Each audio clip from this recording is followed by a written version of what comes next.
Hello student, कैसे हैं आप? आई होप आप सभी अच्छे होंगे। प्यारे बच्चों, आज हम करेंगे कक्षा 7 की सामाजिक विज्ञान के एडग्रेड अभ्यास पुस्तक के पाठ 4 को। इस पाठ का नाम है बच्चों वायु। तो इस पाठ का जो प्रश्न क्रमांक 1 है वो है वायुमंडल में सर्वाधिक पाई जाने वाली गैस है, तो ये है नाइट्रोजन। प्रश्न क्रमांक 2 है वर्षा का प्रकार नहीं है, तो ये है अम्लीय वर्षा। प्रश्न क्रमांक 3 है क्षोभमंडल और मध्यमंडल के बीच पाई जाने वाली वायुमंडलीय परत है, तो ये है समताप मंडल। प्रश्न क्रमांक 4 है वायु में किन किन गैसों का मिश्रण होता है, तो इसका उत्तर लिखेंगे वायु में निम्न गैसों का मिश्रण पाया जाता है। Nitrogen 78%, oxygen 21%, argon 0.93%, carbon dioxide 0.03%। और भी अन्य गैसें होती हैं बच्चों जो कि बहुत कम मात्रा में होती हैं। प्रश्न क्रमांक 5 है आर्द्रता किसे कहते हैं, तो इसका उत्तर होगा वायु में किसी भी समय जलवाष्प की मात्रा को आर्द्रता कहते हैं। प्रश्न क्रमांक 6 है पेड़ पौधों को अपने जीवन के लिए किस गैस की आवश्यकता होती है, तो इसका उत्तर होगा पेड़ पौधों को अपने जीवन के लिए कार्बन डाइऑक्साइड नामक गैस की आवश्यकता होती है। प्रश्न क्रमांक 7 है ग्रीन हाउस गैस किसे कहते हैं तथा इसके अभाव में पृथ्वी पर क्या प्रभाव पड़ता है, तो इसका उत्तर होगा green house gas carbon dioxide को कहते हैं।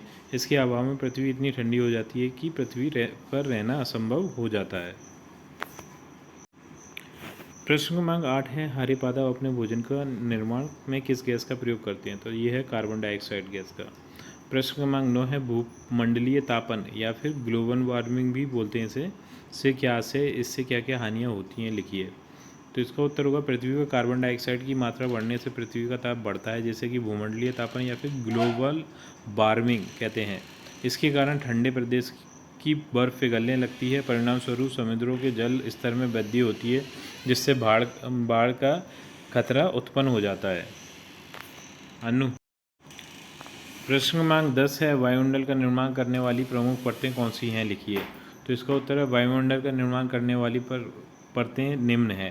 पहला है क्षोभमंडल, दूसरा समताप मंडल, तीसरा है मध्यमंडल, चौथा है वायुमंडल और पांचवा है बहिर्मंडल। प्रश्न क्रमांक 11 है पवन किसे कहते हैं, पवनों के मुख्यतः कितने प्रकारों में विभाजित किया गया है, तो इसका उत्तर है उच्च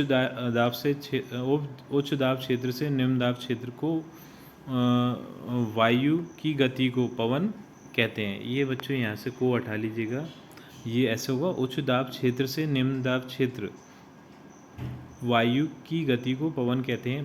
पवनें निम्न 3 प्रकार की होती हैं, पहले है स्थायी पवन, दूसरी है मौसमी पवन और तीसरी है स्थानीय पवनें।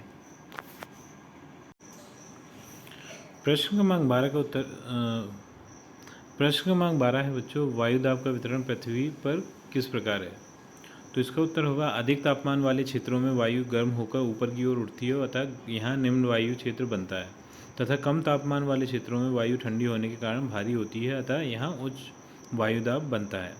प्रश्न क्रमांक 13 है मौसम और जलवायु में अंतर लिखिए।